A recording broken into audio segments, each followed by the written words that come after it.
Good evening, ladies and gentlemen. Live from the streets of Long Beach, California. It's time to go racing at the final road course of the Dark Horse IndyCar schedule. My name's Scott Rankin. Alongside of me is not Seth Cole. It is indeed Matthew Rodriguez. And Matt, I packed a surfboard, so I know where I'm heading after this race. Well, absolutely. I'm a little bit more of an indoor kind of person, so I think I'm going to go ahead and be sitting up in those press booths up there, just enjoying the race. Now, Scott, we were talking right before broadcast, and we were kind of really just nailing down how difficult a track Long Beach is. Do you care to take us through some of the corners? Yes. Sure. I mean, who do you want to focus on here? Let's get that nailed in, and we'll go right through because it's. I mean, all the corners, the level of risk, the level of danger that comes through is quite high, no matter where you are. Let's see. Maybe we've got Charles Teed here. It looks like he just finished his second lap, so he's may still be going around. So he's going to be able to take us on a little bit of a nice, really trek through the track. So right now he's into the really the fountain area, going into this huge right-hander. Scott knows the technical terms for these corners a lot better, but I can tell you, at least from my limited experience, it does get a lot more bumpy in these. Yeah, there was a lot of wall involved for Matthew Rodriguez's warm-up laps. Down here, you've got to be very careful. If you fall out to the right-hand side of the road on corner exit, there's a lot more bumps out there than in the center of the road. And then a quick flick back to the right before you head down the back stretch. Charles Teed will pull that car up. He's done with his qualifying attempt. Not the David best. Cook is still going. There you go. I'd say David Cook would be another good example. He's gotten to the second part of the course here. And we really just kind of had to note how difficult some parts of these courses are. I mean, it's almost like a Martinsville-type paperclip in that final corner where really you are almost a three-wheeler doing that corner. Yeah, and that's it. I mean, you're very much on the edge of stalling, and there will be the option to go through their single file at some point tonight. David Cook sets a lap of 109.8. That says to me there's a lot of mistakes there on the lap. Down towards the fountain here. Gonna want to put that right-hand side tire up on the roundabout section there, the paved section. Helps the car to turn in just a little bit. Bumps, you name them. You're running right up against the wall most of the way around the lap. Down here. Gonna turn it into the right once more. Head down the backstretch. Bumps some of the braking zone here. Probably one of the more critical braking zones on the lap. Flow the car out, try and get back onto the power, across the middle section of the road, being very careful to keep the rear wheels stable, get the car turned in nice and early there. You can cut those curbs. That's not a slowdown. The backstretch. You get all of 10 seconds worth of breathing room before you head into the final section. Another right-hander, cut the corner down there. Once again, it's pretty much curb cut city here in Long Beach, and the guy that has managed to become the king of curb cut city, Henry Bennett, by 0.4 of a second over Rick Ravon. And I tell you what, if the championship battle between those guys heats up anymore, it will be mandatory surfing after the race, that's for sure. So realistically, we saw so many cars kind of in qualifying have issues in just single car qualifying. Now, Scott, you kind of mentioned this earlier, going into that fountain section, even coming off of pit road, this track is just so tight, so technical. I mean, where do you think the majority of the passing is going to happen here?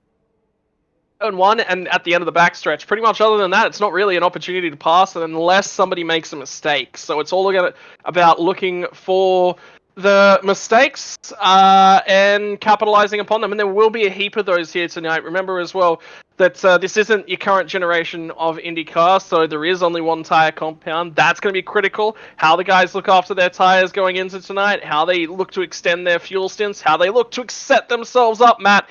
I'll tell you what, with only 50 seconds left before we start rolling off underneath pacing, how do you think this one's going to go? You thinking caution? Well, I mean, it's not going to be a caution fest. You thinking localized caution fest?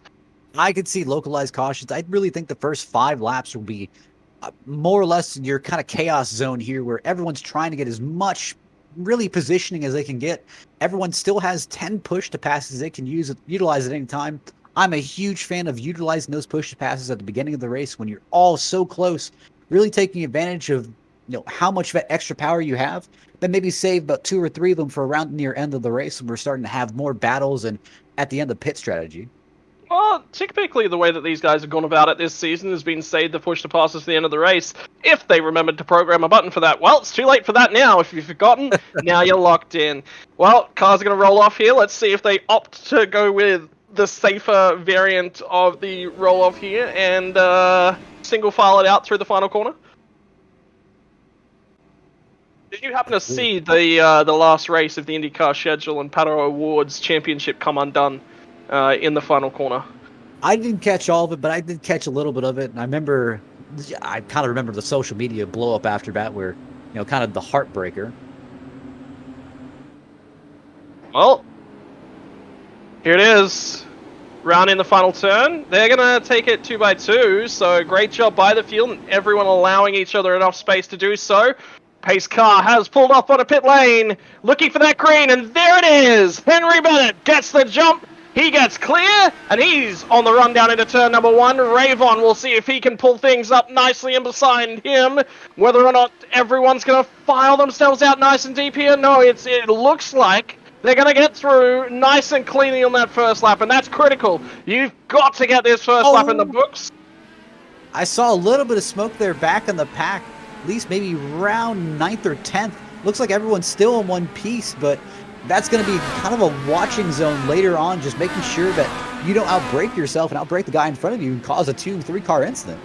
Yep, heading down into turn number 6, there was that puff of smoke up in the background. There is 2 cars still crawling their way around through the fountain section, so we'll get an eye on who those are here in just a couple moments. One of those will be Jimmy Drynan. His car looks all sorts of messed up. I'm wondering, yeah, it's Moskowitz. Moskowitz was the other one, so those will be 2 guys that are all caught up. Looks like Drynan had some issues just to begin off. Looks like he didn't even really start off that well. I mean, looks like he missed the start, hit the front straightaway all on his own, unassisted, just kept driving into the wall and then missed turn 1. Looks like he slid it, hit the first turn. Not really sure what's happening with the Drynan machine, but he's definitely had better days. And then in the Dylan Moskowitz camp, Moskowitz was kind of following in Drynan. So I'm not really sure what happened for those two, but obviously terrible, terrible start to the race. Oh, it looks like Moskowitz actually got slowed down and maybe hit Drynan here in the fountain. Oof, I mean, that's, so we were talking about it before the race, that is not a section of the track that's really wide enough to overtake.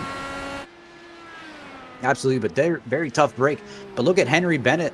Henry Bennett, one of those guys where pretty much any given road course, he has a shot here. And then obviously looking back here, you've got Rick Ravon, and Ravon got us a little bit loose off of that corner. I'm kind of looking through here, and I'm seeing some names that I don't usually expect to see him, and some names that I usually expect to see up here. Eric Schaus, very good at road courses. I don't know if he'd call himself really a road course guy, but typically whenever we call him to a road course, typically his number gets called. Same with Covey Moore, where Covey usually doesn't have, breakneck pace on road courses, but man, he always is here. Yeah, he's there, and it's all about consistency, especially when you come to the tight, twisty streets of the Long Beach road course. Once again, Bennett's going to file down in the lead. He's started to build a little bit of a margin here to Rick Ravon. Did have a little bit of a bobble in the middle sectors of that lap, so Ravon closed up a little bit, but other than that, it's been pretty much faster than him by a good margin. The gap now out behind to Eric Schaus of 3 seconds, a little bit behind Covey Moore as well. David Cook has managed to grab a whole bunch of spots, started 9th up to P5. The qualifying... Peterson's around. Oh no, not Eric Peterson. Looks like Peterson ended up going around right before the fountain. Just taking a look back of what happened, it actually looks like he may have had an issue going into turn 1. Yeah, he's just jumped on the power and the rear end of the car's rotated on him, so unlucky for Peterson. He has managed to flick that car back around without impacting any other driver, so great job to do. And that's one of the critical factors here, is you're going to have a mistake. It's about minimizing the damage that comes out of that mistake today, isn't it, Matt? Yeah, and absolutely. And again, this is not a clear-cut race where, hey, these kind of incidents early on will impact you, but we've seen at previous road course races that, hey, these guys have been able to claw back. It's not necessarily kind of a deathbed if you have incidents happen early on or you spin early on. But, hey, it's an uphill battle and you have to be perfect. And, Eric Peterson, one of those guys that we kind of have to knock on wood every time we mention him because, he will be up inside the top 10, top 5 fighting. And the moment that we mention his name, he will just find the nearest wall and run straight into it. Unfortunate for Eric Peterson, which that's the good news is for Nick de Groot. That's going to move him up a space by the look of things as well. He's mired all the way down in 7th position. And I tell you what, if that's his finishing position tonight, with only 2 rounds left after this, that may be enough to sign, seal, and deliver him out of the championship contention. With the other 2 guys running up at the pointy end of the field, that points bubble, Matt, it's tightening, and he can't afford a poor finish at this stage.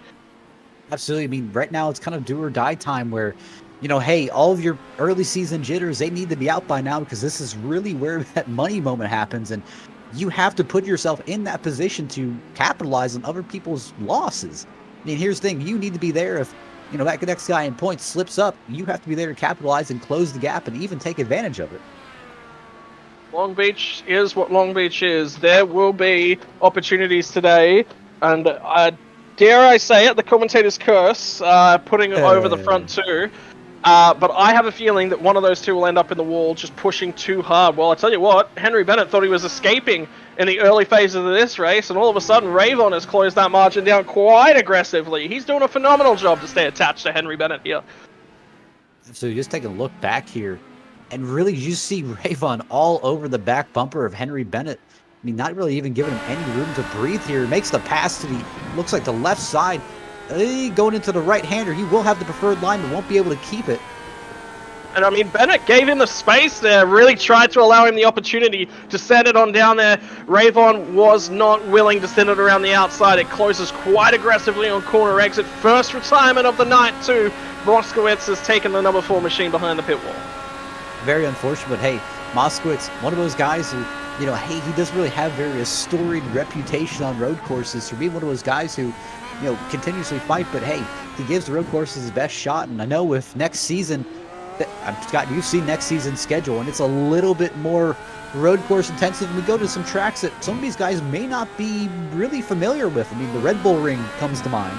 But the Red Bull Ring is going to be an absolutely fantastic race. It creates good racing. It creates passing opportunities, and it's a lot more open. There's no walls on the side of the track as you're going to get here. It's kind of similar to maybe a shorter version of Road America, and that made for an absolute cracking race early on in the season. Right, time to pick through the field. We are 6 laps in to this 50-lap affair here this evening. We've already seen Henry Bennett and Rick Ravon going at it up front. I want to talk about the next 2 guys in line.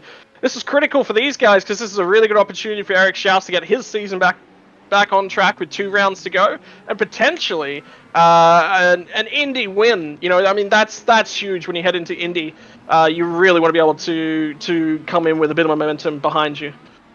It looks like, I'm sorry to cut away from his battle for 3rd and 4th, but it looks like Rick Ravon, he's still trying to make diving attempts on Henry Bennett, especially almost going into the fountain here. Really, it looks like Ravon kind of shadows Bennett for most of the half of the track, and then spends the next half of the track really trying to attack. Bennett gets spun around by Ravon. Was there contact there? I didn't think there was contact. I'm gonna have a look at that. That was so close together. That much is certain. No, wow. Does the fabled gap whack play a part there? Because there was a foot between both of those cars, and I tell you what, I think there was gap whack involved. So you see the run down here into turn 1, that big left-hander. See how Ravon really kind of takes advantage of the braking opportunity that Bennett left him. Closes the gap here, going into the fountain. Keeps closing the gap. Bennett gets a horrible exit out of the fountain. Ravon's right behind him. It looks like it was a little bit of that gap whack that you called it. Definitely played a little bit of a factor, but Scott, we mentioned that earlier where we knew that gap whack would end up really, really affecting out this race. And again, it was a tight technical track. We knew this was going to happen. We 100% knew that this was going to happen, and also it's a difficult spot on the track for it to happen as well, because it's not really an overtaking opportunity heading in there into turn number 4, and the other problem is trying to extract the car, if your name is Henry Bennett as well, from that location. His rear wing is all kinds of messed up. The front wing, understandably so, but there's nothing he could have done. If you look at Bennett's car right now, Bennett's car is crabbing hard. I didn't even notice that. If I say Bennett's car is crabbing hard, he still has a faster pair, which I'm pretty sure he's going to end up taking here now. But it's kind of in that mind of, all right, Henry Bennett has lost a ton here. Right now, you have to go in kind of disaster recovery mode. I will admit, if you are Nick DeGroot right now, you're loving this. You're loving the misfortune by Henry Bennett because, hey, that's giving you the opportunity to race your way into second place, provided that Henry Bennett doesn't have that recovery drive that he needs. All right, let's talk about point scenarios, seeing as you've conveniently brought this one up for me. Last time out at Iowa, Rick Ravon brought the championship lead much wider afield. It's now moved to 34 points, the margin between him and Henry Bennett. And Nick DeGroot, 10 points behind. Henry Bennett's still in pit lane. I think he got a speeding penalty. Yes, it looks like Henry Bennett still stayed in pit lane. I wonder if he had a little bit of issues with the entry of pit lane. It did look like he went in there a little bit hot, and then all of a sudden he stopped. So he got like halfway into the pit lane and then stopped. So that's a big issue. And well, recovery drive, that is the one thing you don't need if you're Henry Bennett. Yeah, sure, the day's spin gone wrong. behind Nick DeGroot. Nick DeGroot spun with Henry Bennett coming out of pit road. That huge, that's gonna really hurt Nick DeGroot. He was really trying to make a move on Gale Brooks there, and that really lost all of his time trying to catch up to him. And Nick DeGroot's shoes, maybe it was that you didn't want to be over-aggressive coming in there. Of course the car's going to be rejoining in front of you, but that's the nature of Long Beach. Cars are going to be rejoining in front of you all night long when they do their pit cycles. You just got to be ready for it. I really don't even think it was Henry Bennett's fault that Nick DeGroot spun. Oh, 100%. It was that same issue that we saw with, it wasn't Eric Schaus earlier, it was Eric Peterson. Eric Peterson had where he just really overcooked it in the turn one, lost the rear end, got back on the gas, and the whole thing just spun right on around. Well, I'll tell you what, the one person who this really plays into their hands is David Cook. He is now 6 seconds adrift of his teammate Rick Ravon. I tell you what, he started in P9. This is what he wanted to see. He wanted to see the chaos early. He wanted to just settle in there, look for the opportunities, and put his car into those open spaces when they presented themselves, but not do so aggressively. Needed a clean race here, and he's raced his way from 9th on the grid up to 2nd. What a start for David Cook. Absolutely. I mean, Derek Cook has been kind of surprising in very quick time here. He's only started, looks like about 5 races, if I'm correct. Only about 5 races. He's made a mark of a lot better than a few guys who have multiple race starts, including yours truly.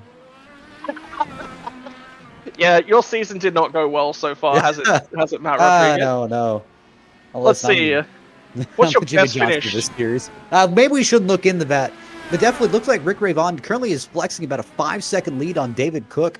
Got about a 8-second gap between David Cook and Covey Moore. So that top 3 is pretty well settled, but back behind looks like Gale Brooks still trying to chase down AJ Hobson for 5th. Yeah, I'll tell you what, lap traffic, that is a big part of racing at Long Beach. It's tight, it's technical, and when a lap car makes a mistake directly in front of you, you've got to be careful and you've got to be ready for that. Ravon won't be looking to force the issue. And yeah, keeping your eyes in the background down in that 5th position. AJ Hobson, what a phenomenal finish for him this will be if he can hang on to this one right the way through. Absolutely, AJ Hobson, I mean, really kind of one of those guys who I personally feel is a bit underrated, where some of the guys really don't think of him as a realistic race threat, but he's got speed at certain weeks. Yeah, I mean, the finish and what he did last week at Iowa was a phenomenal job from AJ Hobson. I really was surprised. He really turned heads last week out, and it looks like he's going to be doing that once again. Gale Brooks, will see if he can keep the assault going onto the rear bumper of AJ Hobson. Lap times for these guys both last time around were in the 1:12, so neither of them punching out phenomenal pace, and somebody else around as well. Is that Peterson again? It is. And Peterson, more issues out of that 36 Dark Horse Racing machine. Just go ahead and take a look back. Looks like there's a few issues out of his camp. On that same bumpy seaside way kind of drive. Same thing. It looks like he cut the corner just a little bit tight. Ended up spinning out the back end. It looked like it was fine without damage until Peterson, I guess, maybe tried to get back going. Didn't realize he was that close to the wall and bent that front wing. I mean, Scott, how much will the lack of that front wing downforce really affect him on the right side? Just taking a look at it, it is bad. There is a mark there, but it's so minor. There's really nothing in it. So I think he'll be okay. He'll get away with that one, and we'll see what he can do. But the issue for Peterson is that he's just been going backwards all night long. That's the 51. That's Jim Brooks. Go ahead, take a look back at what happened to Jim Brooks. Like everyone, they're just dropping like flies, but that is the nature of Long Beach. For so many of these drivers, they may have experience at other tight road courses, but they have never experienced Long Beach. Oh, it looks like Jim Brooks just overcooked it into one. I don't know what's worse, either overcooking it into one and spinning the rear end out, or overcooking it into one and plowing that outside wall. It looks like right now he's crabbing. Yeah, I'd say overcooking it into turn one and then having to run the entire lap slowly, trying to get out of the lead car's way. That's not an easy thing to do. Well, I'll tell you what. I talked about lap traffic earlier. Let's talk about one of the guys that was in the championship fight a little bit ago. Matt Wagner hasn't been able to put himself a qualifying performance together the last few weeks, and this week he finally managed to get a lap in, started from the 6th position on the grid, and trouble has befallen Matt Wagner. Well, if I'm correct, Matt Wagner had a little bit of pre-race scares with, I believe, a cable that belonged to his steering wheel. And that was the same issue that he had earlier this season at Road America, as Matt Wagner almost overran. Get him off the screen. Nope. He won't want to see this later. The same thing. I mean, Matt Wagner at Road America, I remember he reported issues with his steering wheel. He was using a backup wheel that just wasn't, I guess, either his usual, or he wasn't used to it, didn't like it at all. But his regular wheel is out of commission. He didn't have a day to remember at Road America. I mean, he was fighting inside the top 5, but ended up having an issue later on that was kind of uncharacteristic of Matt Wagner. I believe Matt Wagner also won Watkins Glen, if I'm correct. I think I was here for Watkins Glen. No, you were not here for Watkins Glen. I was here for Watkins Glen. But I believe Matt Wagner won Watkins Glen. And that's why kind of either wheel issues or just kind of an odd night where Matt Wagner, one of those guys that I say it in and out, and I know that, hey, Matt Wagner does win some of these road course races, but he's not a guy that I typically go to road courses and expect to go out and dominate. He's one of those guys that I expect to stealthily work their way up through the field, but right now he is kind of in a hole trying to dig himself out. And I think back to Mosport, Canadian Tire, Motorsports Park. That was exactly what he did. Didn't set a qualifying lap and worked his way up in the top 5. Unfortunately, his championship ambitions are over, so another bad performance tonight's not really going to affect his season too much, but I get the feeling he does want to keep pushing forwards, pushing on, and see if he can grab that P3 in the championship. You'd have to say so, man. Yes, and now one of the Brooks family is out. We've got our second DNF car of the day. Has to be the 51 of Jim Brooks. Jim! No! After that impact to the turn 1 wall, looks like that car was just either deemed unrepairable or just he was kind of done with it and just threw up his hands. Looks like he has parked it for the day, but never to fear, Gale Brooks is still running. It looks like he is kind of taking up the place of running down AJ Hobson. Let's go, Gale. So Jim Brooks had an opportunity to win earlier in the season. Whoa, what a late move from Gale Brooks. He sends it to the inside, and then he's going to back out and hand the position back. AJ Hobson, he was completely entitled to take that one, was Gale Brooks, and he just rolled out. Realistically, I don't even know if it was the issue. I don't know if either Gale Brooks missed his braking point and just didn't expect the braking point to be right there, or if AJ Hobson completely missed his braking point and braked before he should have. Well, no, I'm going to say, yeah, well, it doesn't matter. One of the best things you can do, this is, write this tip down for later, Matt Rod, is if you know that you're going to miss a corner, you know that you're in too deep, don't bother trying to turn in the corner. Just hold the steering straight, turn 1. It's got a huge amount of runoff zone here tonight, and I was expecting more drivers to take up on that. That's the thing. Long Beach, certain corners have tons of runoff of it being a normal city street, but other corners here just don't have that same amount of runoff. Kind of a gifting space, but as look behind, looks like Jeff Hysong's now under battle from Nick DeGroot. Nick DeGroot, after that spin with Henry Bennett coming off pit road, looks like DeGroot has slowly worked his way back to the back bumper of Hysong.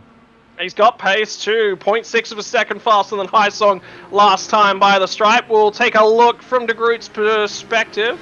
In fact, this might actually be a great opportunity, Matt, if we can grab an onboard shot of a lap. This will sort of tell you what it's like to drive in traffic around the Long Beach Look at his circuit. hands. Just look at his hands. I mean, it's even pretty much full opposite lock each lap. And, hey, all the way to the right in this corner, all the way to the right, making sure you don't touch that wall. Then going all the way down, make sure you're next to that right-hand wall. Back on the brakes, all the way to the left, making sure you don't spin out over these bumps. Same thing, all the way to the left-hand wall, back on the brakes, hard right. It is this lap after lap, and like you mentioned earlier pre-race, I mean, mental fatigue is something that these drivers really have to worry about. Physical fatigue. Let's talk about some of those drivers that are on a direct drive wheel. And Matt Wagner did say that he did pick up his replacement wheel, direct drive wheel. That's putting a lot of force through the hands for these drivers. And just look at how difficult that last corner is. I mean, really, they are full lock, and they are just hoping that that tire grips. Now, that also kind of brings a little bit more interesting of a point of, I mean, listen, if these tires don't grip, or later on in the race, assuming they don't grip, I mean, you are in for a world of pain on the exit of that corner. Assuming they do grip, I think you're still in for a world of pain. I think that's just how that It looks one like works. Gale Brooks had some issues. Gale Brooks is currently in pit road. Unless we've started to hit that pit lane window. 17 laps now in the book for Gale Brooks. So pit stops, I get the feeling, will be coming up quick and fast. Well, there's a car on the front straightaway that had issues. I think that was Jimmy Drynan. Well, that's not what Drynan wanted to do tonight, unfortunately. He's had a poor season the last couple of outings. We'll say Drynan is just dreadful on road courses. That road course package is just not put together for him. And man, I don't know what happened there. That looks like a hardware failure or something. I don't know if his wheel disconnected, but man, that does not look good. He has junked that IndyCar. No front wing, no rear wing. Aye. I think he was looking at fuel numbers to talk to you, to be serious with you there, and he was looking at something off screen because he definitely wasn't looking at his screen. It was just very weird, but see Rick Ravon still pacing the field, still kind of setting down the hot laps here, and he's expanded his lead about 10 seconds up to David Cook. Covey Moore has really gotten by, looks like Jim Herrick here, kind of still holding down that third position. How long do you think these front runners are actually going to end up going before we take their first pit stop? I'm not 100% sure, but just taking a quick look into David Cook's last lap, there's a mistake in the first sector, because last time he crossed the line, he was only 7 seconds distant. This time by, that moves to 10.5 seconds. That's a huge time loss in the first sector, so something's definitely happened to him. He's got left side front wing damage too. And just looking back here, it looks like Henry Bennett just made a pass on Eric Peterson. Eric Peterson made his way to pit road. Henry Bennett now up to the top 10 position. Bennett still trying to salvage what's left of his day, trying to get right back up to Rick Ravon. But right now in P10, he has to at least get past Nick DeGroot, who ended up going into the P7 position. Obviously, do you think he's got that rally back in him? Well, he does. He's making a huge amount of time here. And last AJ Hobson in pit road. Gale Brooks has completed his pit, so we are rapidly approaching that pit stop cycle for a lot of these guys. So that is going to be a big factor for them. And I don't know, Matt. Well, I mean, they're not going to be able to make it home from here, so it's definitely a two-stop race.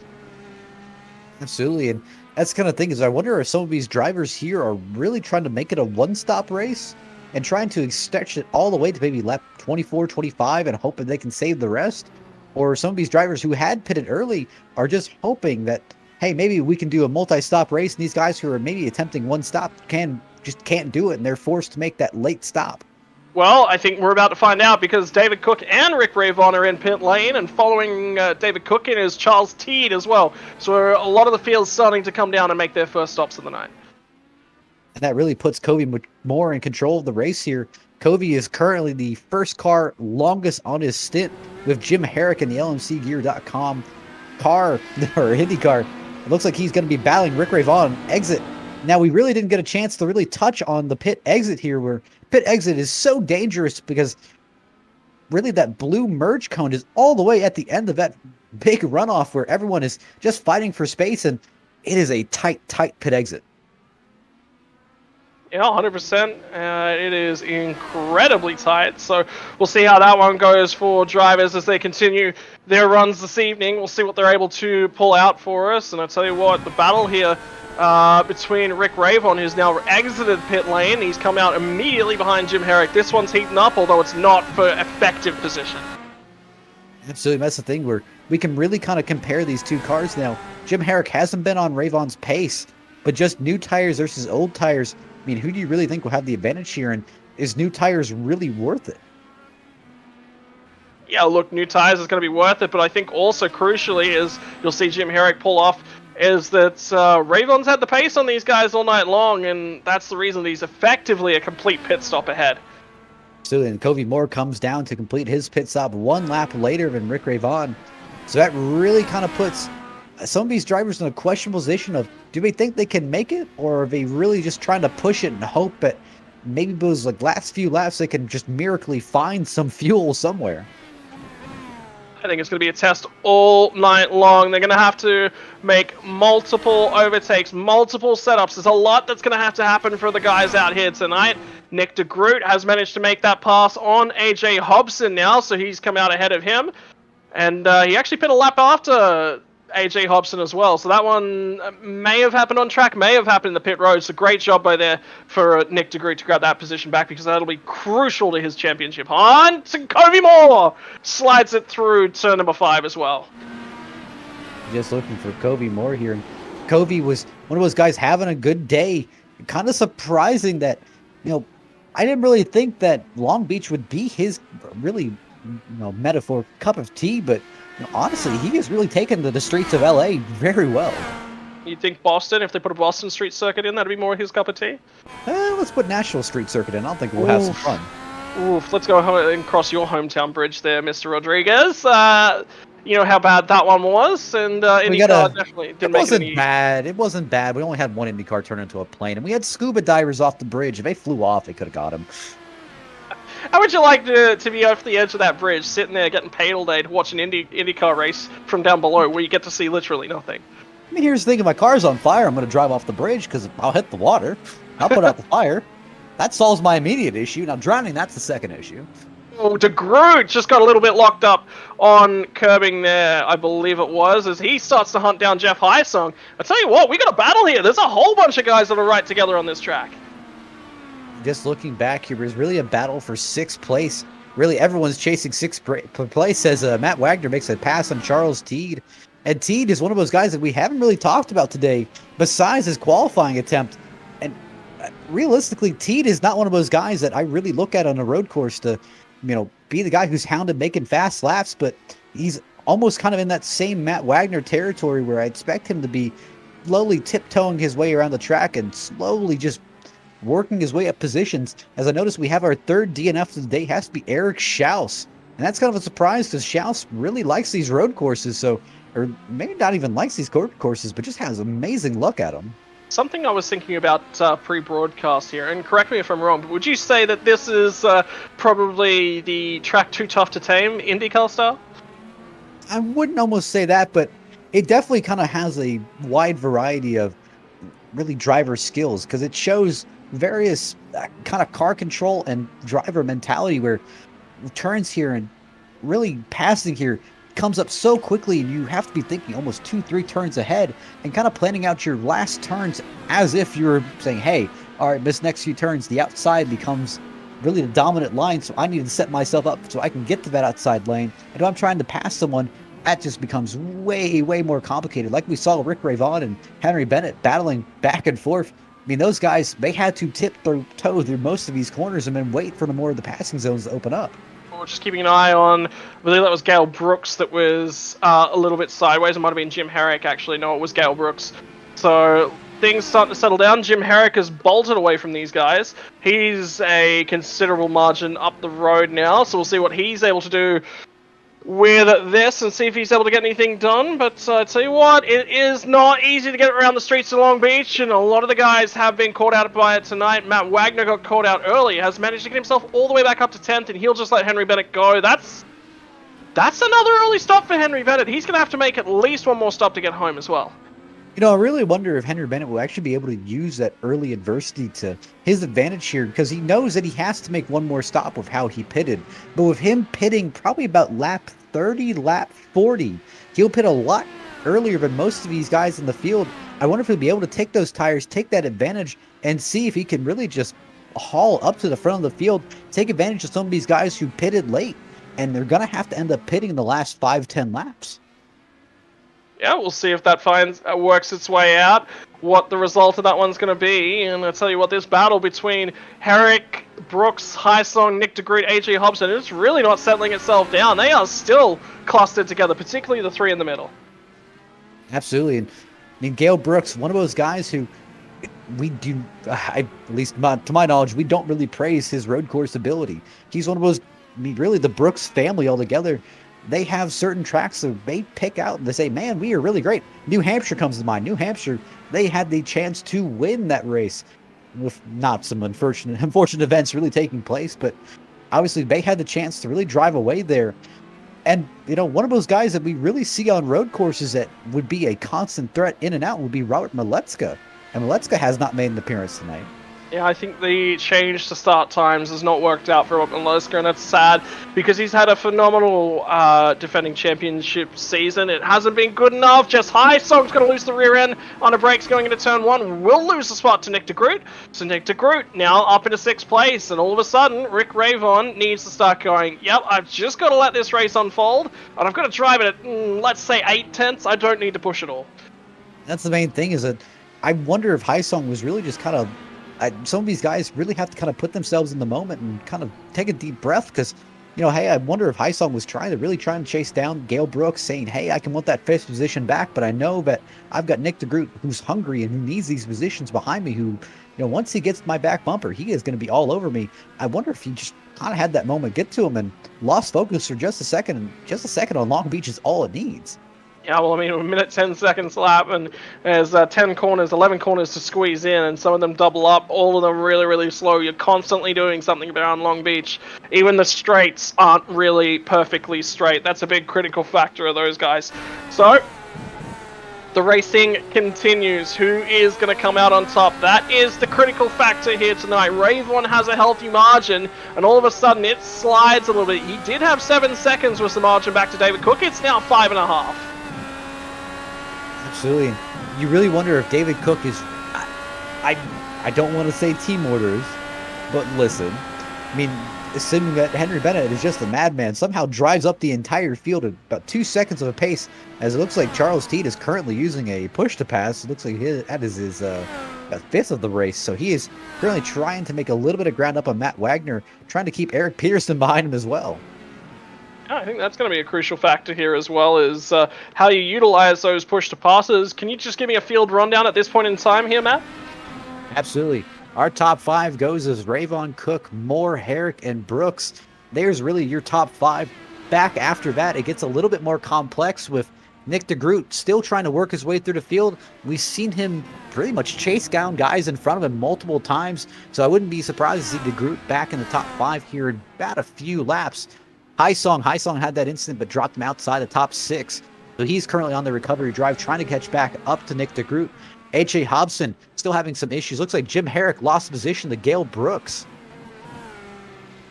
Yeah, we'll have to see how that one plays out because Herrick... he's now fallen victim to Nick de Groot. Well, he is really drifting backwards. He must have had a big mistake. Yeah, he's lost 6 seconds alone in just the first sector. That's a huge amount of time. You can't be affording to do that around here. Just taking a look at his onboard going into turn 1, and he had the same issue as, Jim Brooks, where Jim Brooks really overcooked turn 1, and unlike Brooks, where Brooks ended up hitting the wall and kept going, he hit it right smack dab on the nose, right into that tire barrier, had to back out a little bit, and that really opened up the door for both Gale Brooks and Nick de Groot to go on around. That's unfortunate. Well, that's how it happens down here at Long Beach, and at least he'll be able to go for a paddle in the ocean and refresh himself after the race. One of the benefits of being in Long Beach, California. Well, the biggest issue here is, obviously Jim Herrick is fast. We saw him multiple times, and he held down that 3rd position and 4th position up a speed alone, and strategy did help. But Jim Herrick has been fast this entire race, and he's really showing it here. I would not be surprised to see him really give de Groot a run for his money, but that obviously puts de Groot inside the top 5. And if I'm Ravon, I'd kind of be a little bit concerned the higher he gets, because right now, if I continue dominating the race, I don't really have very much to worry about as long as that 89 is behind me. But tell you what, David Cook is closing. David Cook's down to under 4 seconds now. That margin was 7 seconds a couple laps ago. Looks like A.J. Hobson had some issues. A.J. Hobson went around. Everything actually looks okay on Hobson's side. So it looks like it was a spin. He's kept it off the wall. That's critical. Oh, he in that bumpy section going back onto the main street. And really is that same issue. I remember I did that in practice. But it's that same issue where really you just have so many bumps and you lose that rear end. Almost drove right back into Cook in traffic. Thankfully, he kind of held it. Ended up looking for a safe spot. Slid it right back on around. He's still going. Yeah, well, traffic management is a huge part about racing around here. Been doing a solid job so far, so we'll see if he can manage to continue doing that for David Cook. And, well, with the leaders, they're rapidly approaching. If you have a look at this, 7th, 6th, 5th, 4th, all a couple corners away for these guys, and David Cook is nearly on top of Rick Ravon now. That gap is nothing! It's down to 1.5 seconds! So you really wonder if it's either Cook that's pushing or Ravon that's trying to save. So I wonder if Ravon is tempting that one-stop strategy and Cook may be pushing it to see, hey, wonder if I can really do this, two-stop strategy and make it work. Wagner has left the race. Wagner is gone, and that will be it. If you thought that for one moment that he had a shot at winning this title, it is now gone. And that hurts for Wagner, where Wagner, I'm sure he wasn't coming in here expecting to win the race, but he was definitely hoping for a better night than it was. But, I mean, this is kind of bad night gone worse. Unfortunate for Matt Wagner. It's been a tough season for him. It's been a tough season for just about everyone here. Multiple drivers falling by the wayside. Rick Ravon has really been the driver to really best the pack for the large bulk of the season. So we'll see if he can continue to do that here tonight, or all of a sudden David Cook says, you know what, it's time for me to list my name in victory lane. And David Cook is someone I really worry about. Now, I really wonder how tough he's really going to run Rick for this first position. Obviously, considering their teammates, and Rick has a little bit more on the line here. We don't want to push it, so I wonder if it's either going to be a, hey, stay behind me and kind of let this run out deal, or it's going to be a, hey, I'm going to let you buy in a corner and you go. I need to save my stuff. Well, we talked to them last week after Iowa, and they said there's none of that. It's literally, you race me clean, and you just look after each other just a little bit more. That's the only stipulation. When you're running on a team, that needs to be the stipulation. You want to see both cars crossing the finish line. And wouldn't it be disastrous if David Cook gets up here, goes to overtake Rick, and locks a brake on the way into turn 1 or something? It is worth noting that Rick's last lap time was a 109.258, with Cook's being a 108.677. Passing around this time, Ravon was a 109.504. Cook was a 109.672. Rick actually ran about a tenth faster there. So I'm actually kind of wondering if Rick's noticing, but Rick's running on a slow car. That's to be Charles Teed. But even worse than that is it's going to be the place for David Cook to come across the slow car as well. We'll see if these guys can continue their fight. What happens from here? Is it going to be Ravon that gets the elbows out, gets defensive, because that car, David Cook's, yeah, he's back a few phases at this point in time, but he is coming, and there is no way to get around that. See, that's the majority of the issue with Long Beach, is there's just nowhere to pass, and when something goes wrong or someone is not as up to speed as you, that makes it 10 times more difficult. Just looking at the back really pod of Rick Ravon's car, you can still see the little speck that is David Cook, but obviously opened up a little bit more of a lead. David Cook is working on chasing down Rick Ravon. Already shortened that 2-second gap down to almost about 1.5 seconds. Yeah, and that's critical. You've got to make sure that you keep closing that margin. You can't leave it where it currently stands. What are these guys going to do? Well, stay with us. What we're going to do here, I hope you got this set up, Matt, is we're going to go FRN side-by-side. Have we got that available? Absolutely. We'll go ahead and do a FRN side-by-side. Watch these two battle it out here. Welcome, race fans. This is Paul Page, the voice of IndyCars. And today we're excited to present another IndyCar event brought to you by the Dark Horse IndyCar Series. From the Unzers to Mears, Foyt, and Andretti, now it's Corley, Peterson, Davies, Gardner, and Teague.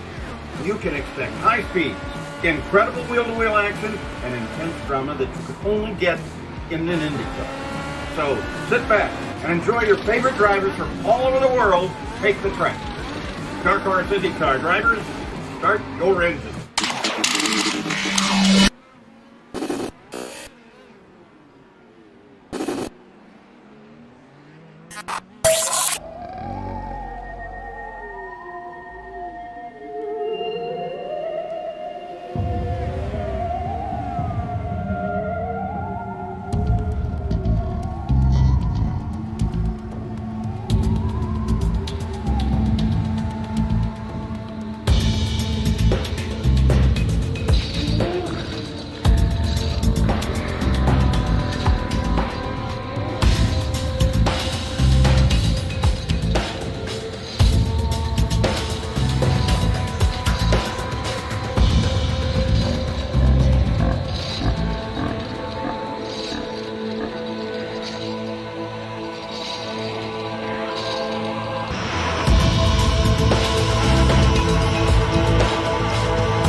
Welcome, race fans. This is Paul Page, the voice of IndyCars.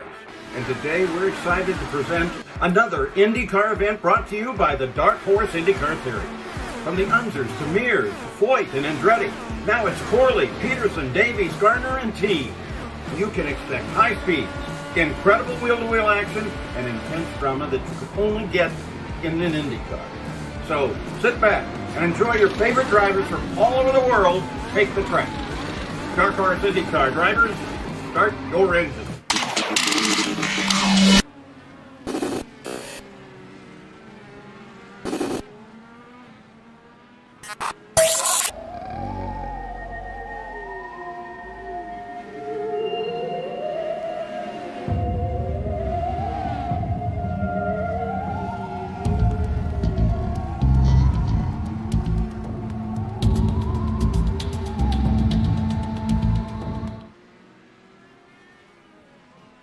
Well, hello, ladies and gentlemen. Welcome back to the streets of Long Beach. And I tell you what, if you took your eyes off the screen for any period of time just there, you would have just missed what happened to Nick de Groot in the fence right in front of the leaders and crabbing it all the way home. So Nick de Groot in the wars, and I tell you what, all of a sudden, Henry Bennett's starting to play himself back into things, and Rick Ravon, every single time that David Cook gets close, gets bailed out by lap traffic as well. So watching here, I'm looking at Nick de Groot go into turn one, goes into turn one normal and almost loses it on exit, spins it on exit, slams into the wall, and then was really in a bad place in between the fountain and that little turn one area. Gets back going, but you can already see on the onboard that car is crabbing. Now, while that car is crabbing, you have issues already in the back of him, because if you look back here, the leaders are coming. So you just wait. There you see Rick Ravon. Ravon is, here's the thing, he's on his way. That's already one lap down. You got David Cook right behind. Ravon managed to get through just fine. But you see de Groot's having such issues controlling the car. And looks like David Cook just didn't know where he was going. And that held up David Cook a ton. Yeah, and Cook continues once again 0.7 seconds in the second of four sectors around this lap of a margin that he's pulled once again out of Rick Ravon. So Cook is coming. Does Ravon need to be scared? Will team what's the call? Team orders play a part within this one? I'm not even 100% sure. I don't even think it would really be team orders at that point. It may just be, hey, I'd rather see my own teammate win rather than seeing someone else win. But you know, Henry Bennett, he has done that second pit stop, so it stands to wonder where if Henry Bennett is in the driver's seat here, or is he's going to be a little bit at a disadvantage. It looks like a car spun in front of the leaders. Once again, it is so difficult for these guys to get through, and you wonder if lap traffic is going to be the death of these guys, because Ravon and Cook, they come through and find a car sideways once again. It's been the story of the night for these guys as David Cook continues to mount that charge. So looking back, it actually looks to be the 18 of Jeff Highsong. Let's go ahead and take a quick look back at what happened to Highsong. Looks like he may have had a little bit of issues coming out of the fountain area back into that right-hander. And it looks like maybe the same trouble area that we've seen all night. Yep, just ends up overcooking it. But unlike that Nick de Groot and everyone else, he really stayed majority in the racing line, having that smarts to go ahead and roll out of the racing line, give leaders a little bit of room. But again, that adversely affects David Cook and slows him back down, making him go right back in that charge to Rick Ravon. Yeah, and all of a sudden, say hello to, not Alex Palou, as, oh man, I forgot his Rick name. Ravon! Ravon got very loose out of the corner. And just looking here, Ravon got so loose out of going really into and out of the fountain area. He almost wrecked it. That really opened up the door for David Cook to be right back on him. But Kobe Moore, looks like Kobe Moore is is he in the pit road? Yeah, he's in pit road right now. This could be a scheduled stop. This could be his final stop for him. This could be for damage. Ravon weaving left and right on the straights. That says there is no team orders to me. It is going to be a straight shootout. And well, if somebody's found their guns, it's going to be David Cook. Only recent entry to the series. 5 starts prior to tonight under his belt. And he wants a piece of his teammate. They're both in. And really, you have to maximize that pit road entry. And I don't think David Cook maximized that entry as well as he could. Well, Cook's still right there in things, and They both take a little bit of a weave on pit lane entry. Not sure if that was needed, boys.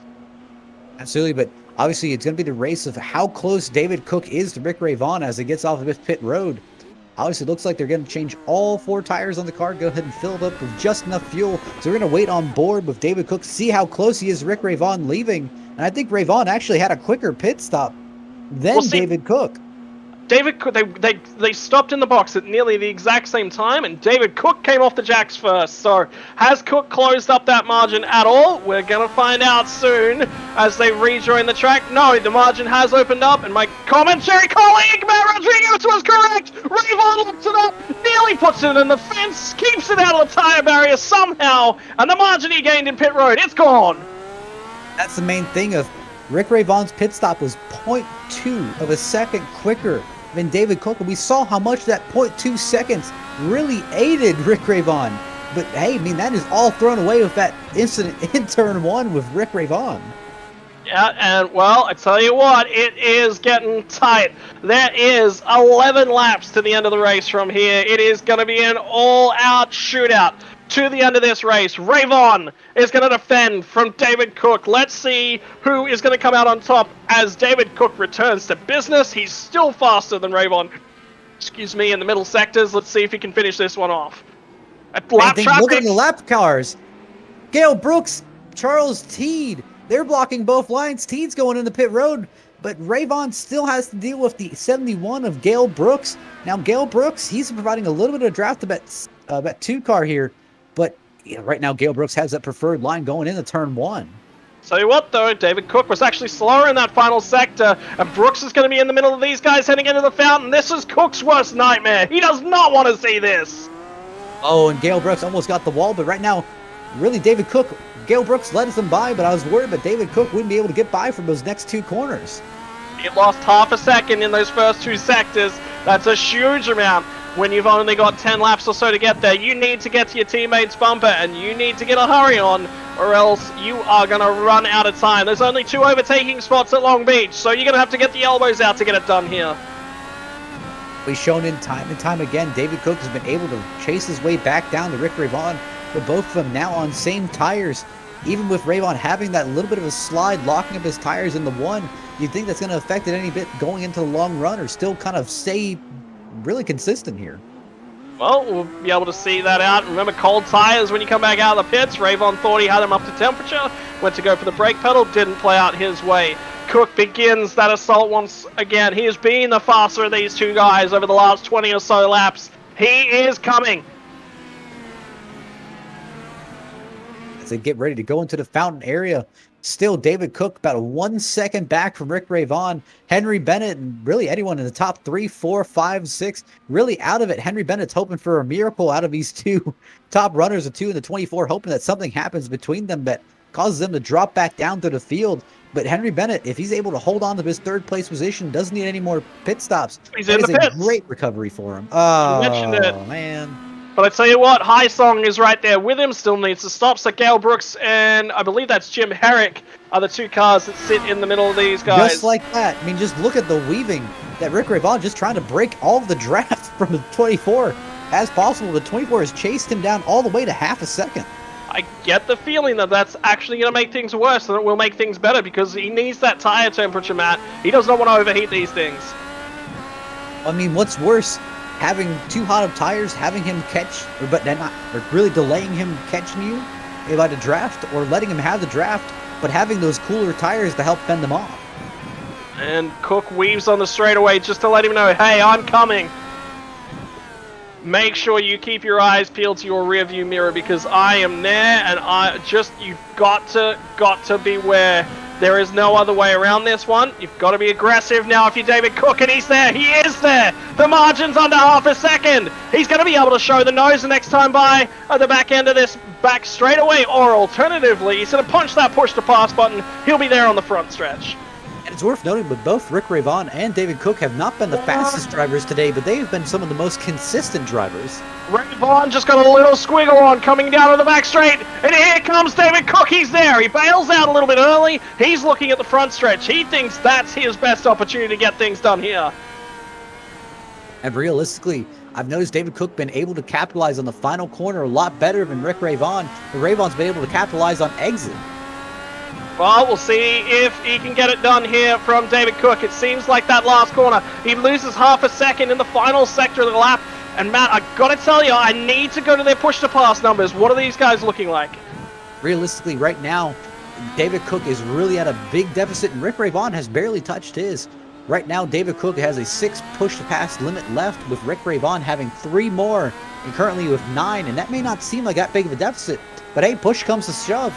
Rick Rayvon has 3 more he can utilize at any moment to really give himself some distance. Well, we're going to have to keep our eyes peeled on how that plays itself out, because it's going to be a big factor in these closing races.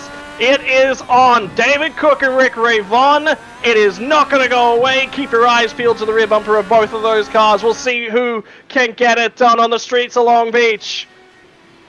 Really just looking at both David Cook and Rick Rayvon, they know that draft is aiding the other, and right now the 24 is trying to stay in the draft of the 2, and the 2 is trying to break it as hard as he can. And it looks like Rick Rayvon, I've noticed him locking up the tires a little bit more in some of these corners, but he's still getting a better edge drop. He's vulnerable. He knows it. I wonder if he's punched that push-to-pass button, because all of a sudden he starts to stretch things out. Cook is just going to keep watching.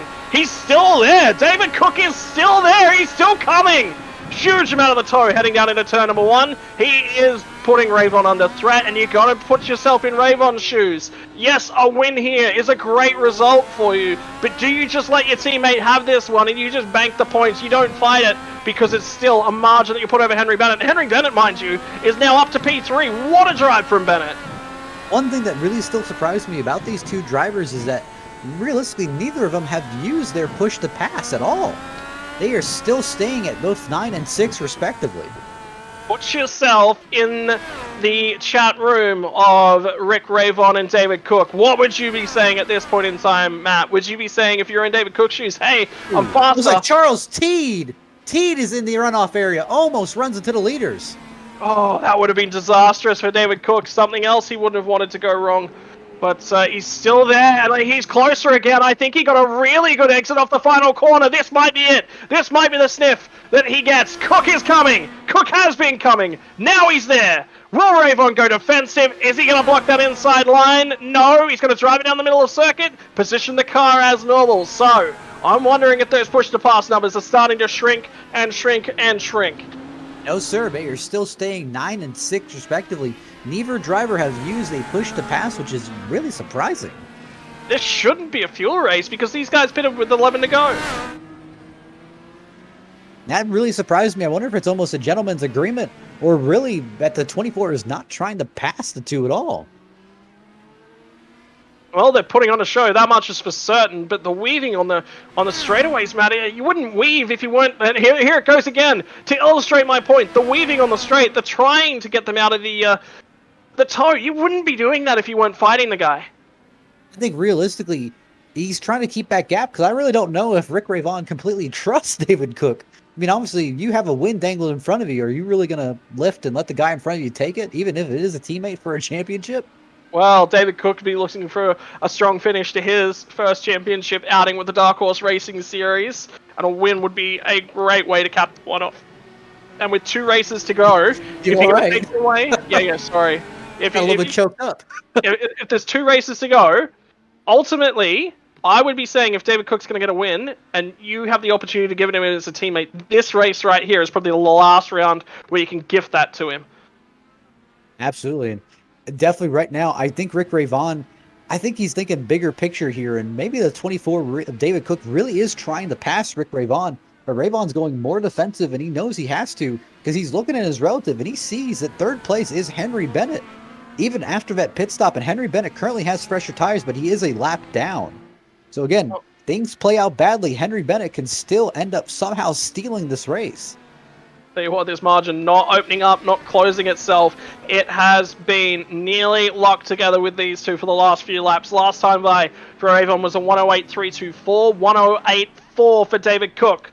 So, now, 5 laps to go. It'll be down to 4 laps to go this time past the stripe. 107.911. Rick Rayvon puts in one of his fastest laps today to all of a sudden extend that gap by 0.2 of a second. There are tenths in this, Matt Rod, over the course of a race, as long as this one, with the starting position that David Cook has. You've got to say this is one of the drives of the season.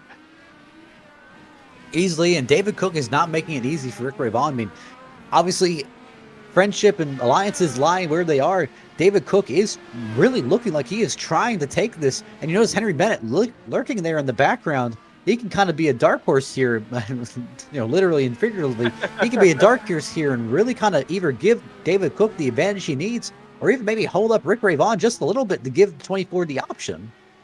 Say what? Still lurking. Both of these guys. The margin, it closes at the end of the back straight. It's down to 0.3 of a second. And again, a massive mistake, it looks like, in the early sectors for Rick Ray Vaughn has allowed David Cook to close once again. He'll sit there in the draft. 3 to go. We're running out of time. If David Cook is going to show the nose, it's got to be soon. You want to show it before the last lap, so you could give yourself the opportunity to back off and have another crack.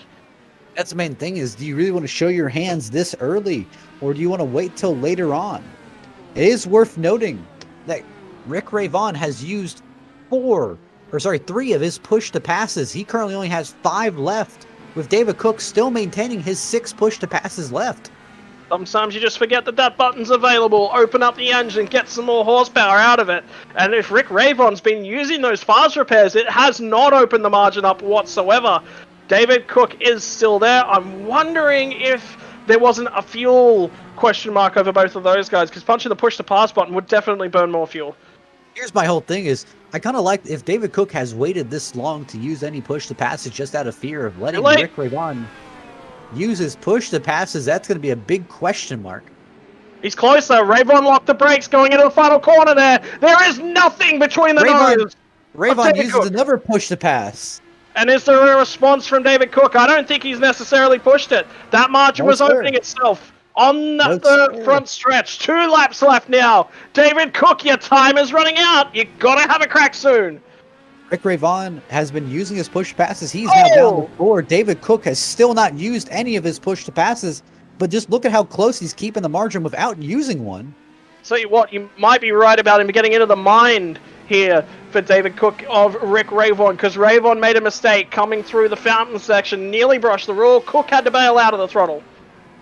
See, this is where the team owner hat kind of gets put on, and hey, if you're the team owner here, you're kind of saying like, listen guys, let's kind of make sure we don't wreck each other, because you're seeing these mistakes out of Rick Ray Vaughn, and it's like, all right guys, let's think of the team here. Are we really going to wreck 2 cars just for a race win, but we could walk away with a championship here? Everybody would say, yes please, can you guys please do that for me just this one time? I've had a lot of experience with that. Well, last lap, Henry Bennett's there in the background, and I tell you what, Henry Bennett's got beef. Rick Ray Vaughn gets on the power. The rear of the car snaps out. I guess that's going to be a push to fast burn. And David Cook is a long way back this time. 0.7 of a second as they go onto the straight. Henry Bennett's there, and Henry Bennett will want to get up here and have a crack at Rick Ray Vaughn. It may have been netcode earlier on in the piece, but they were so close together, contact was inevitable. Absolutely. It looks like both Rick Ray Vaughn and David Cook has burnt some push passes. Rick Ray Vaughn is down to 3, with David Cook down to 4. And here it comes. Cook now right there at the rear bumper of Rick Ray Vaughn. Tries to get himself out of the tow because he wants access to that fall down force on the front wing. 1, 2, 3 on the track, albeit there is a lap between Henry Bennett and Rick Ray Vaughn. And Bennett, I wonder if you'll get involved in Ray this. Vaughn uses a push to pass. No response from Cook.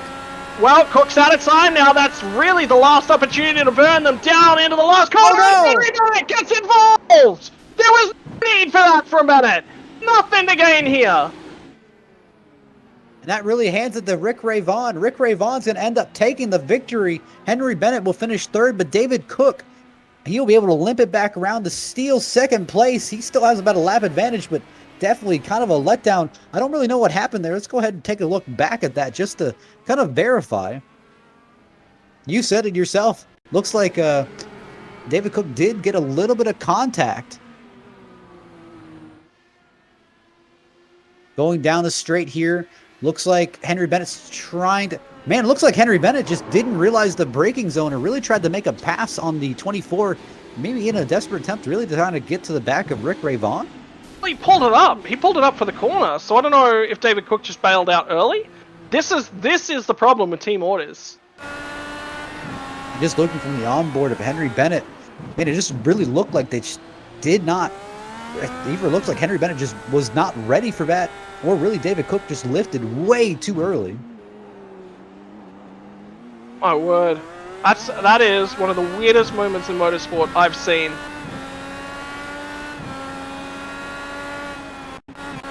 Just looking back at it one more time, and you see David Cook. Just looking at from the onboard of David Cook, you've got both mirrors in your view. You see behind you, you see that IndyCar back on your right side, back on your left side. Now he's back in your blind spot, still going down the back straightaway. You see Henry Bennett. He broke early. He actually did. He bailed. This was team orders. This is team orders at play, for sure. He bailed early. So that brings a bigger question if it was Rick Ray Vaughn who was worried about Henry Bennett getting back to him. Well, it's the last lap. There's 2 corners left. They're braking early because they're not racing each other for position, and they're just trying to... The lap time from Rick Ray Vaughn actually suggests otherwise, 1:08.4. So I'm nearly curious whether or not Cook expected Bennett to go down the inside, and he's like, right, well, I've got a second place finish locked up. There's no reason. Well, on the bright side, they all finished top 3, so we should get an interview with all of them. So we can go ahead and break this down from multiple angles here. Well, Rick Ray Vaughn posts another win in the win column for him so far this season. That is win number 5. Henry Bennett now level with him at 5 wins apiece. Robert Penleska, the only other driver with anywhere near that realm of wins at 4. And there's only been 2 other drivers to win a race this season, which has been Nick de Groot and Matt Wagner. I tell you what, it has been a phenomenal race here from the streets of Long Beach, and I wonder what the drivers are going to have to say, particularly with that end of race moment in. It's going to be interesting to talk to them. As usual, I don't think we're going to get the opportunity to talk to Henry Bennett. He does have other immediate issues that he needs to go and deal with. So immediately after the race, we very irregularly get to talk to him. So that's unfortunate for Henry Bennett, but I look forward to speaking to David Cook in just a few moments.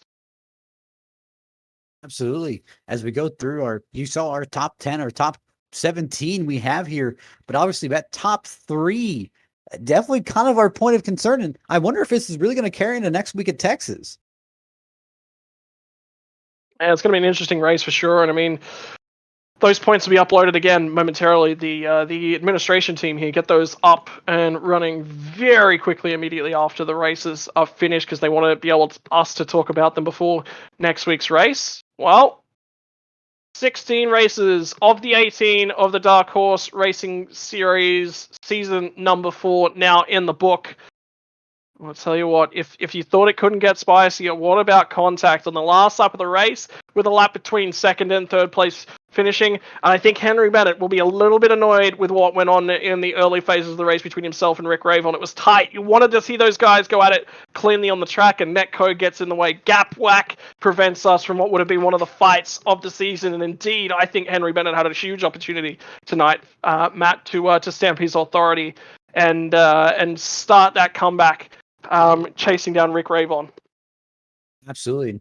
We've kind of hit on it before, but Henry Bennett has had no luck at these road courses. I mean, he was dominating Watkins Glen, and he was very much in class of the field. Ended up having internet issues that dropped him out of the race and dropped him all the way outside a good top 10 finish. And you got to wonder if all these what ifs would have turned into better finishes, or at least just, inside top 5 finishes that he was dominating the race of, or even wins. How close this championship battle would be. Well, speaking of what ifs, what if Nick de Groot didn't have internet issues tonight? He'll round out the field in P number 9, but it's a what could have been for Nick de Groot, because he showed pace, he climbed through the field, and he had contact with the wall right in front of the leaders, and things still didn't go his way. So Nick de Groot, all of us, you've got to say, a 9th finish is not good enough for him to keep himself in contention with 2 races to go. Absolutely, but let's go ahead. It looks like we've got our top 2 finishers here. We've got both David Cook and Rick Ray Vaughn. So let's go ahead and bring in David Cook, our 2nd place finisher. David, Scott and Seth up here in the booth. Scott and Seth. Scott and Matt in the booth. How are you going here tonight? Hey guys, how's it going? How's the hands after are you on a direct drive wheel here? Are you still on one of the lower end wheels? Yeah, I still got a CSL Elite, but it does the job, And yeah, the hands are okay, I guess. That's So David, what I was more concerned about. Was hopefully no go ahead. broken fingers or anything. Yeah. Direct drive wheels, they hurt, right? So David, I'm going to go ahead and I'll cut straight to the point. I'd say, what happened on that last lap? Well, I don't know. He said something about me breaking 100 yards earlier, and I don't know. Looked to me like he didn't even try to hit the brakes until about the 200 mark, and I was braking way before that the whole race. So it is what it is. I'm sorry. Sorry that they got into contact early on in the race, but it is what it is. I mean, I got into the back of Nick. He tried to go left for me so I could get underneath him, and I just misjudged that, and the car started to lock up on me, and I got into the back of him. So it's just one of those tracks, man. It's just so tough. I mean, 2 races left in the season now. Was there any team orders involved in tonight? I mean, it's crucial that Rick gets another strong finish here. So I mean, he was weaving on the straights. That said to us that there was no team orders. You had to fight him out for it. But give us the inside scoop from the team comms. Yeah, I was catching him pretty good there, but coming out of that last corner, he was like a rocket, and it was just giving him that just enough of a lead going into turn 1 that I couldn't do anything with it for the rest of the lap. So he was just doing a heck of a job coming out of that last corner.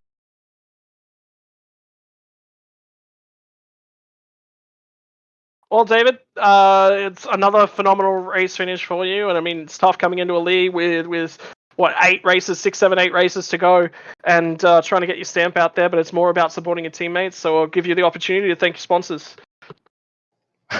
Well, hey, thank you to you guys, man. You guys, like I said, you guys are the best. Thanks to Rick once again. Dark Horse Series, man, I'm having so much fun here. The Norton on my car, which is pretty famous, so that's cool to have that on my car and be competing here. So, and thanks again, guys. I just hope that everybody's okay with that race. It was tough on everybody, and I know a lot of feelings got hurt out there, but that's racing, and honestly, if you can't take it, it might be better to look to do something else, because we've all been wrecked, and we've all wrecked people. So you just gotta take it for what it is and look forward to the next race. So the only other question I have for you is, if you get wrecked by Rick, do you call that a Rickroll? Oh my God! Oh, you have to. How could you not? There you go. And Matt is looking for a new lead commentator. There it goes. Currently on Craigslist. Thank you very much for speaking with us, David. We'll go ahead and we'll hopefully be able to talk to you again next week, hopefully in a better position. Thanks, guys. Appreciate it. Yeah, we'll see you next week. And that was David Cook, second place finisher. Let's go ahead and pull down our race winner, Rick Rayvon.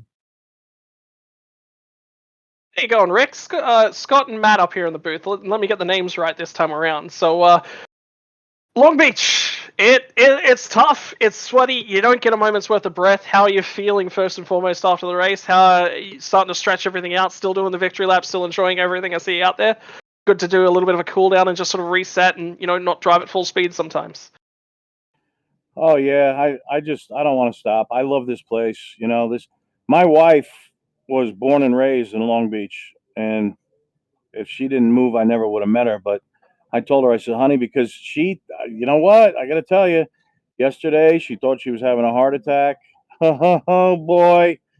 And she called me and I said, just relax, honey. It's probably anxiety. And she said, no, this was really bad. I think I'm going to call the paramedics. I'm like, are you sure?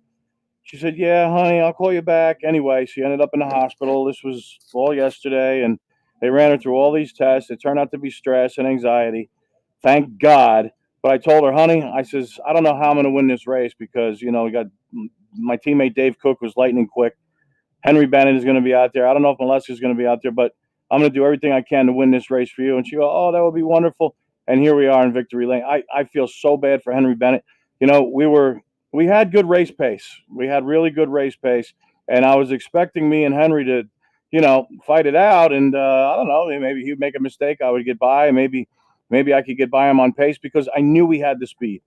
But then there was a little bit of net code there. I was right there behind him. We followed him through the corner, and I just feel, I'm sorry, Henry. It had nothing to do with me, man. It was net code, and it's a damn shame, because Henry was in a real good position to win this thing too. So it would have been nice if we could have duked it out, but I guess it just wasn't meant to be. I feel bad. I'm sorry, Henry. So, Rick, I do have to ask, obviously, with you getting the win and both Henry Bennett still getting third place, even after all that, you guys are still within pretty well striking distance of points. I mean, does that really affect how you go into next week? I mean, possibly having a target on your back, or? I don't. Well, no, not really. I'm just like I said the last time. I'm just going to keep doing what I've been doing. I mean, I've been successful. Just trying to be quick and smooth and smart out there, and look for any advantage that I could get. How to I don't know, get through traffic and just how to get around the racetrack. I don't know which Texas we're going to use next week. The new one, the older one. I think this is going to be a very close race because at Texas, everybody should be stuck together like glue, I think. But, we'll see what happens. It's important to get to the end of the race and get there clean for the points. And that's really the agenda. Well, look, Rick, I mean, 2 rounds now left in the season. After last week, the margin had started to really balloon out. It was 34 points in another 2 places you've got here tonight over Henry Bennett. I mean, it was quick, it was tight, but the road racing all the way through the season has been quick, it's been tight, and it's great to see. It's so difficult when you get guys that are oval specialists, coming to road courses. They get this warm-up event, and then all of a sudden they're thrown right in the deep end to finish the season off at Long Beach, and it can have such big championship implications, to steal the words of Dylan Moskowitz. But look, I mean, you come out the other side, and it's a positive finish. You got to take those when they come. Oh, absolutely. I agree 100%. I mean, I went into this thing thinking if I could get a top 3 out of this and just maintain the lead, I'll be happy with that. I really didn't expect to get the win. The object here was just to get through the dang race clean because you got walls on both sides and, there's a bumpy track. And this setup, I ran a stock iRacing setup and it had a lot more grip. And then, we got the race setup. They released it, I think, Sunday. And we went out and practiced. I said, boy, this thing's sliding around more than the default iRacing setup, the high downforce setup. But you just got to deal with it, man. The good news is, and that's why I'm here. That's why I love fixed racing because everybody's in the same boat and you just got to figure out, the ins and outs of it and where you can get on the power, don't get on it too early. There's a lot of bumps in this track. It could upset the back end of the car, could come around so easily, man. It's so easy to make a mistake and hit the wall. And I made a couple mistakes. I got the back end sideways, but I was able to hang on to it and keep going. But I was really looking forward to a battle there with Bennett, but what happened. It's a shame. And then my teammate Dave Cook was reeling me in, and I'm like, oh man. I said, dude, you know what? If you're faster, do what you got to do. But whatever you do, please don't hit me. Let's not take each other out. That would be the worst thing to happen. And he was close, and I started trying to break the draft on the straightaways in the last several laps because I had pushed the passes left. I started to use them on the straight because you get a launch off that last corner. You get going before the guy before you, so you kind of launch in front. And I started using the push to pass, and he wasn't able to get me by turn 1 and. Everything just worked out, but he had me under some pressure there. I had to turn it up. After Bennett, when I was able to relax a little bit, I know the lap times came down. But then, Cook started reeling me in that Norton spirit. And I was like, I got to put this Gould charge. I got to turn it up. I got to get going, man. It's time to go. Well, mate, you've been turning it up multiple notches week after week after week as we come towards the back end of the season. There's now 2 rounds to go. Will you be able to lock it up? Well, first of all, we got to get you to thank your sponsors for this evening because they make this all possible. Well, to answer that question, I don't know if I'll be able to lock it up. I mean, it's still a tough field, and we have 2 oval races to go. The ovals are the great equalizer, too. I don't know. I would love to, but, we're just going to have to wait and see what happens. But let's see, sponsors and shout-outs. Thank you, Gould, for sponsoring me. Thanks to, oh, boy, man, oh, man, I don't know what to say. I'm sorry. I can't think. Patriot Speed with me and Cook. Thanks to my teammate. He's an awesome teammate. Thanks to, of course, Teed. And oh, boy, I'm sorry. Hold on a second. Okay, Rick, we'll fill you to the end of the race. Hey, I don't need any more fuel. The race is over, buddy. Yeah, I'm good to go. The race is over. Thanks anyway. The hell's wrong with my guy?